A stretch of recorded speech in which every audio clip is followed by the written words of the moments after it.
Now that we have talked about how to predict molecular shapes using the Lewis structure and the AXE formula, let's go in and talk about polarity. Now, we talked about polar bonds in the previous chapter, where, you know, there's a dipole moment where the charge is not shared, the electrons are not shared equally. So a bond can be polar or nonpolar, but so can an entire molecule. So if a molecule is polar, there's a couple of situations. It has to have polar bonds, one or more polar bonds. That means atoms that have a different electronegativity, where they have the dipole moment. And remember, you know, you can look at the electronegativity chart and calculate that difference. So where they have the electronegativity difference of greater than 0.4, or so it's 0.4 to like 1.8 or 2, around there. So there. And then they also have to have what is considered favorable geometry. So, for example, you can have a molecule that has polar bonds, but all of those dipoles actually cancel out. So, for example, if you had some examples here would be like in a trigonal planar molecule, in a tetrahedral molecule, or in a linear molecule, they can cancel out. Now, in some geometries, molecular shapes, the dipoles do not cancel out.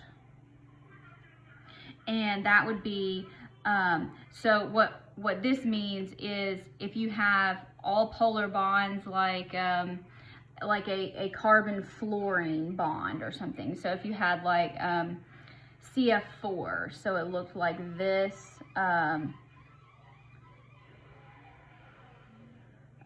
This would be hashed. This would go up. So all of these, they're all polar bonds, but they all cancel each other out in a 3D form. When I think of, but if you have the same situation where the dipoles don't have a chance of canceling out, that would be in a trigonal, pyramidal, or a bent geometry. So, now,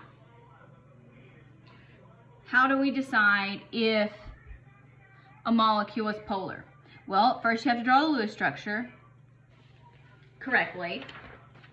Then you have to correctly determine what the molecular geometry is, or the molecular shape. Then you have to determine whether the bonds in the molecule are polar. And here's a caveat that makes things a lot easier. If there are no polar bonds, the molecule cannot possibly be polar. So if there's no polar bonds, it's automatically nonpolar. So that would be like a carbon-hydrogen bond. That's a nonpolar bond. So if you just have carbon and hydrogen, hydrogen. This is a nonpolar molecule. All those bonds are nonpolar. Then you have to determine whether the polar bonds add together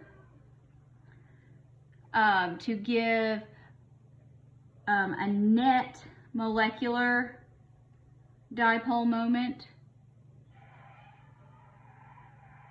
If they do, so if they don't cancel out, then the molecule is polar, or if they do cancel out each other, in which case it would be nonpolar. Now that's a lot of words, and the way that I like to try to break it down is I like to think, is there a way that I could look at a molecule and determine whether or not it has a top side? Could I say this is the top and this is a bottom? So if you look at you know, something where you had like carbon, hydrogen, hydrogen, hydrogen, fluorine. Yes, you could, this is a polar molecule because no matter which way you turn it, you can always find fluorine. Or if you have like a nitrogen with 3 hydrogens and a lone pair, this is a polar molecule because this lone pair of electrons, you can always find it. That's the top of the molecule.